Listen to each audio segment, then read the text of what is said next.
کہ ایک بار پھر یاد دلایا جا سکے کہ اللہ نے جس خاندان پر درود بھیجنے کا حکم دیا تھا، جس خاندان کا احترام کرنے کا حکم دیا تھا، قرآن کریم میں جب یہ آیہ کریمہ نازل ہوئی تو صحابہ رسول اللہ کے پاس پہنچے اور ان سے پوچھا، یا رسول اللہ، ہم آپ پر سلام بھیجنے کا تو طریقہ جانتے ہیں، آپ پر صلوات کیسے بھیجیں؟ کیا یہ کہیں کہ اللہم صلی علی محمد؟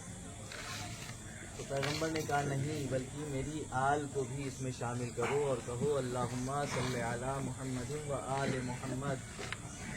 تو صحابیوں نے پوچھا، یا رسول اللہ پھر آپ کی آل کون ہے؟ رسول اسلام نے بتایا، میری بیٹی فاطمہ، علی، حسن اور حسین، یہ میری آل ہیں۔ لہٰذا جب بھی آیہ کریمہ پڑھی جاتی ہے اور درود پڑھا جاتا ہے تو اس میں آل محمد بھی شامل ہوتے ہیں، اور اس آل محمد کی آخری فرد کا نام ہے حسین ابن علی، جس کا غم منانے کے لیے آج ہم اور آپ یہاں پر جمع ہوئے ہیں، اور مسلسل محرم کا چاند نکلنے کے بعد سے لے کر اب تک ہم اسی حسین غریب کو یاد کر رہے ہیں، اور یہ بھی یاد کر رہے ہیں کہ جس حسین پر اللہ نے درود و سلام اور صلوات بھیجنے کا حکم دیا تھا، وہی کربلا کے میدان میں بھی سب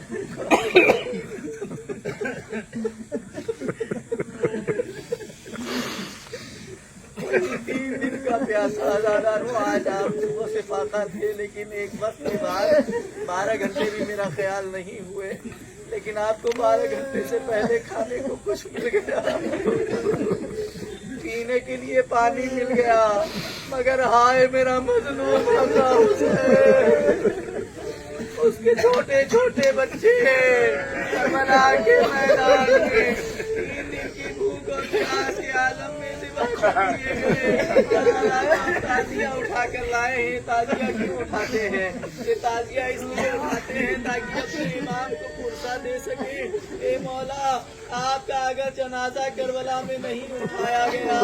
تو ہم آپ کے چاہنے والے قیامت تک اسی طرح آپ کے جنازے کی شبیہ بنا کر آپ کا جنازہ اٹھائیں گے۔ تعجب ہوتا ہے کہ مسلمانوں کے درمیان، کلمہ گویوں کے درمیان محمد عربی کا نواسہ کربلا کی زمین پر پڑا رہا۔ آزاداروں، تعجب اس پر نہیں ہوتا کہ پڑا رہا، بلکہ تعجب اس پر ہوتا ہے کہ کسی نے اسے دفن نہیں کیا۔ آپ نے اپنے گشتہائے نجس کو مقتل سے اٹھا کر لے جا کر دفن کیا، مگر راکب دوش پیغمبر کا جنازہ کربلا کی جلتی ہوئی زمین پر پڑا رہا۔ اس سے بھی زیادہ تعجب کی بات یہ ہے کہ اگر جنازہ پڑا رہتا تو صبر آ جاتا، مگر ظالموں نے ایک اعلان کیا، اے گھڑ سواروں، ابھی اپنے گھوڑوں سے کوئی نہ اترے، ابھی بنت زہرا کا لاشا پامال کرنا ہے۔ گھوڑے دوڑانے سے پہلے امام کے سر کا امامہ کسی نے لوٹ لیا، کسی نے امام کی انگوٹھی اتارنے کے لیے امام کی انگلی کو کاٹا، امام کے جسم کا لباس لوٹ لیا گیا تاکہ حاکم وقت کو دکھائیں اور انعام حاصل کریں۔ آزاداروں، اسی لیے ہم فریاد کرتے ہیں کہ وہ بے غسل و کفن دفن ہوا۔ آزاداروں، گھوڑے دوڑائے گئے، لاشا پامال ہو گیا، اس کے بعد قیامت کا منظر ہے، قتل حسین ہو گیا تھا، سب کو اپنے گھروں کو لوٹ جانا چاہیے تھا، مگر ظلم اپنی معراج پر پہنچا ہوا تھا۔ دنیا کی تاریخ میں یہ منظر بہت ہی کم نظر آتا ہے کہ جب فوج کے مرد تمام ہو جاتے ہیں تو ان کی خواتین کا رخ آ جاتا ہے۔ ہاں آزاداروں، یہ اپنے آپ کو مسلمان کہنے والے، کلمہ پڑھنے والے قتل ابن نبی کے بعد رکے نہیں، بلکہ حکم دیا قیام حسینی کی طرف چلو، ہاتھوں میں آگ کی مشالیں قیام حسینی میں درائے، عزاداروں بیویوں کے سروں سے چادریں چھیننا شروع کی۔ بچوں کو تماچے مارنا شروع کیے،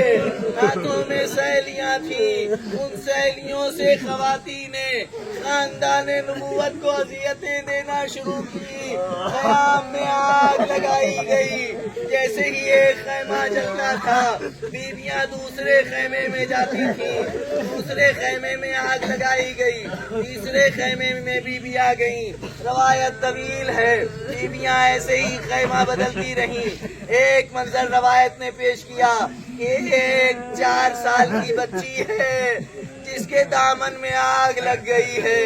انہی ظالموں میں سے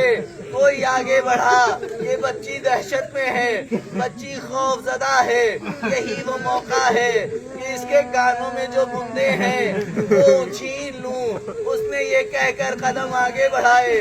سکینہ کی طرف بڑھا، جیسے ہی قریب پہنچا سکینہ کی طرف ہاتھ بڑھانے والا ہی تھا، سکینہ کو لگا شاید یہ میرے جلے ہوئے کرتے کا دامن میں جو آگ لگی ہے وہ بجھانے آ رہا ہے۔ تو سکینہ نے پوچھا کیا کرنا چاہتا ہے؟ کہا میں تیرے کان کے بندے چھیننے آ رہا ہوں۔ سکینہ نے ننھے ننھے ہاتھ جوڑے، اے ظالم تو دور کھڑا رہے، میں اپنے ہاتھوں سے یہ بندے اتار کے تجھے دے دوں گی، مگر اس کے بدلے میں تو میرا ایک کام کر دے، مجھے نجف کا راستہ بتا دے۔ کہاں نجف جا کے کیا کرو گی؟ کہاں میرا دادا علی میرے خدا نجف میں سوتا ہے، میں جا کے دادا سے شکایت کروں گی، اے دادا بابا قتل ہوتا رہا، میں پکارتی رہی، دادا مدد کرنے کے لیے نہیں آئے، مگر ظالم نے ظلم سے بھرا ہوا ہاتھ سکینہ کے کانوں تک پہنچایا، کندھوں کو ظلم و جور سے چھینا، کانوں کی لبیں پھٹ گئیں، کانوں سے خون جاری ہوا، خون کرتے میں بہنے لگا۔ ہاں آزاداروں